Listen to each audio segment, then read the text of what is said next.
Well, let me begin by thanking Reverend Al and the National Action Network for the courageous work you do every single day. Whenever there is a national crisis, whenever there is an outbreak of white nationalism, I find the National Action Network and Al Sharpton there with courage. Thank you all very much for what you're doing.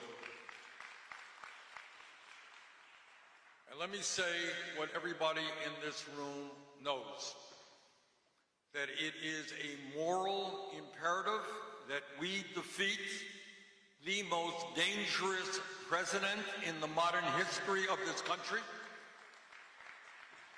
that we cannot tolerate for another 4 years a president who is a pathological liar, who is running a corrupt administration, who is a racist. Let's never, ever forget that before Trump took office, he was the leader of the so-called birther movement. All remember that? Trying not to disagree with President Obama, but to delegitimize him. That's the guy in the White House. He is a sexist, he is a homophobe, he is a xenophobe, and he is a religious bigot.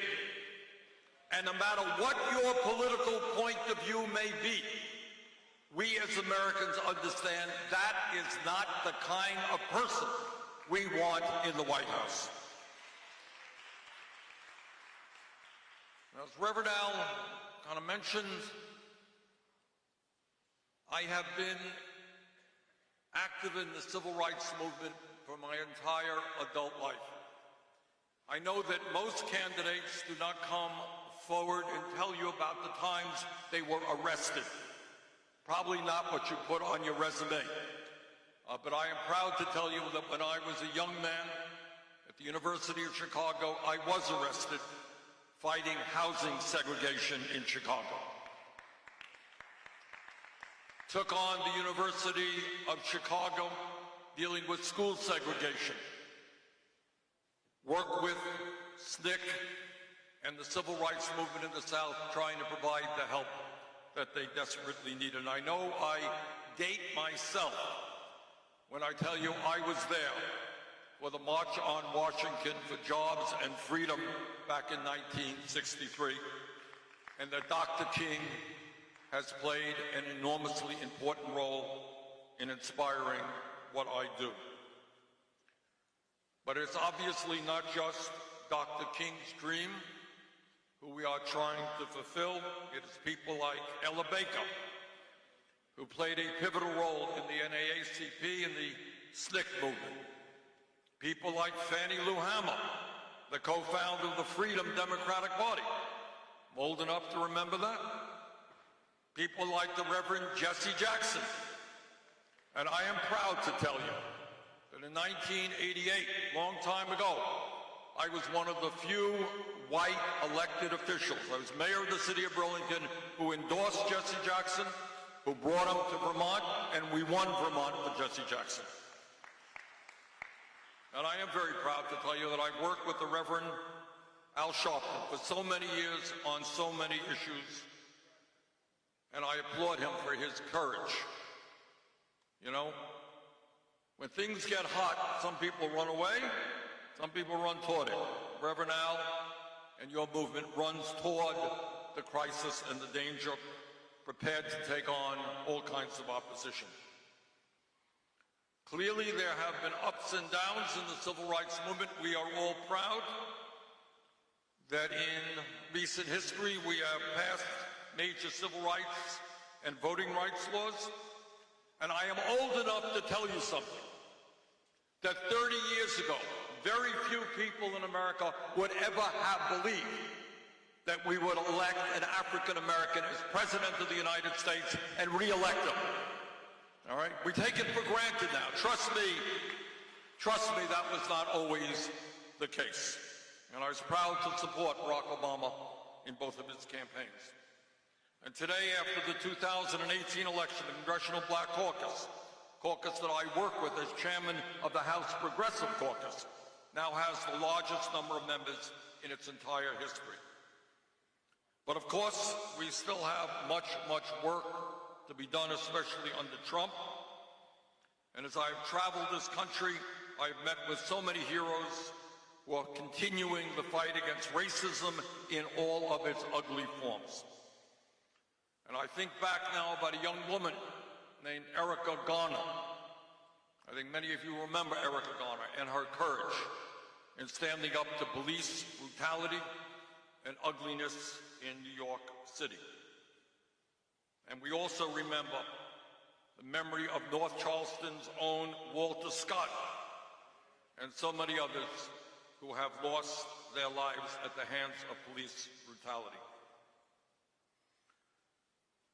As Reverend Al just mentioned, Dr. King talked about socialism during his life. And what he said back then resonates today. This is what he said, and I quote, "This country has socialism for the rich and rugged individualism for the poor," end of quote. You all know what that means? It means that people like Donald Trump, when he was a private real estate developer, received $800 million in tax breaks and subsidies in New York City to build luxury housing. That's called socialism for the rich. It means that major corporations today, like Amazon, made $11 billion last year in profits. You know how much money they paid in taxes? Not a nickel. It means that the Walton family, the wealthiest family in America, that pays its workers at Walmart starvation wages, we subsidize them because many of their workers at low wages have to go on Medicaid, food stamps, and public housing.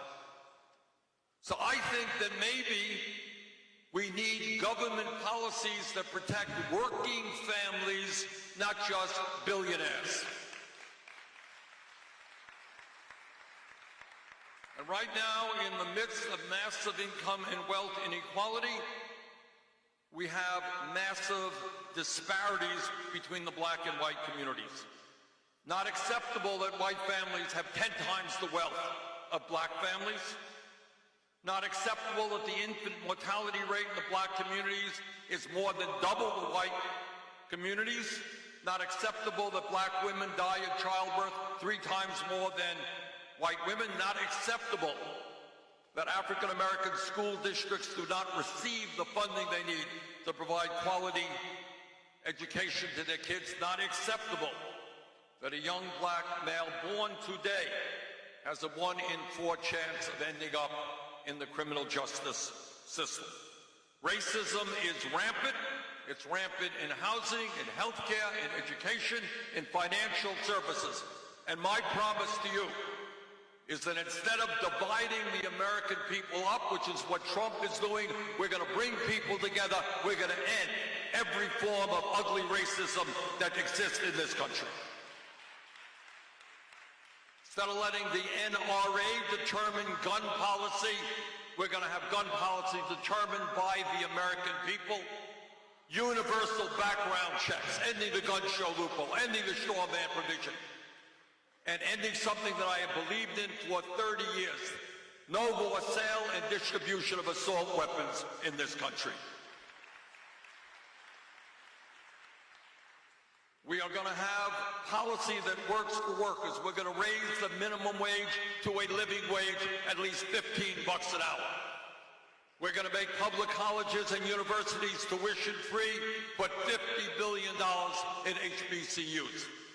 We are going to finally do what every other major country on earth does, guarantee health care to all people as a human right. We are going to end a broken and racist criminal justice system. In America, we should not have more people in jail, disproportionately African American, Latino, and Native American, than any other country on earth. We're going to invest in our kids. We're going to invest in jobs. We're not going to be investing in more jails and incarceration. So we got a lot of work to do. We got a lot of work to do. But I believe very strongly that if we stand together as black and white and Latino, Native American, Asian American, gay and straight, if we stand together for justice, for economic justice, social justice, racial justice, environmental justice, when we stand together, we make profound change. That is the history of the civil rights movement, millions of people standing up for justice.